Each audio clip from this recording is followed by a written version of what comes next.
Hey, Pastor G, here we go. Apologetics, a whirlwind tutorial here. So this is getting into it. So it's banking off the overview that we did on Thursday. Um, I forget that part that says due Friday. That's old. I should have taken that out. For what I receive, so have a student read that. That this is pivotal to the Christian faith.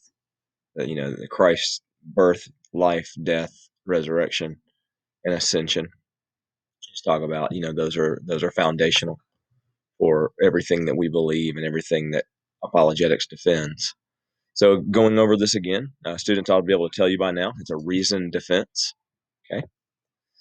There's evidence. So just talk about that there are plenty of archaeological artifacts that have been found that support and give credibility to what's written in the Bible. There are zero archaeological evidences that contradict the Bible. None. Nothing's ever been found in archaeology that would lead us to believe that the Bible's not true. Okay. Historical. When you look at history, not only biblical history, but history of the Romans, the Greeks, the Persians, history written around the same time period, recorded around the same time, it lines up. It supports the biblical narrative, which gives it credibility. Presuppositional, all it really does is exposes false worldviews. It doesn't really try to prove that Christianity is true. It just says that these, things like Big Bang Theory are not true because they're not, they don't have any scientific credibility. Classical, that does try to establish the reality and the truth of the existence of God, and the evidence for Jesus Christ. So it's intentional about proving Christianity is true. And Case for Christ by Lee Strobel, Evidence That Demands a Verdict by Josh McDowell, anything written by William Lane Craig, all great resources.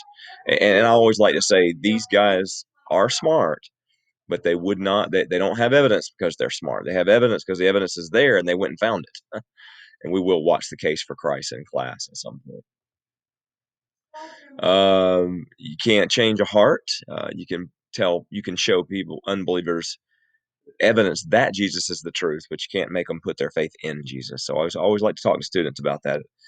I can give head knowledge, but I can't give heart knowledge. Ultimately, that's the choice of the individual. So I would have some students, you can't read all of these in class. You won't have time, but I would, go through each one. Apologetics, defending our faith is a biblical mandate. God did apologetics. Jesus did apologetics. Paul did apologetics. And just have students read some of these passages. They're really good and they give support to the points. Yeah, you wouldn't, get in a car if you didn't think it was going to take you where you would want to go. You wouldn't sit in a chair if you didn't think it was going to sustain your weight. Um, and so we got to understand, a lot of people are not going to trust Jesus unless we give them reasons to do so, credible reasons, valid reasons. And you have someone read Romans 12 there. If we can do apologetics effectively, we've got answers to moral absolutes, the existence of God, the resurrection of Christ and what it means, the forgiveness of sin, the validity of the Bible. All of these are foundational to Christian faith, and all of them are supported by evidence. So that's pretty awesome. If these things can be backed up, and it's not just a faith-based belief system, it's also a belief system supported by a metric ton of reason.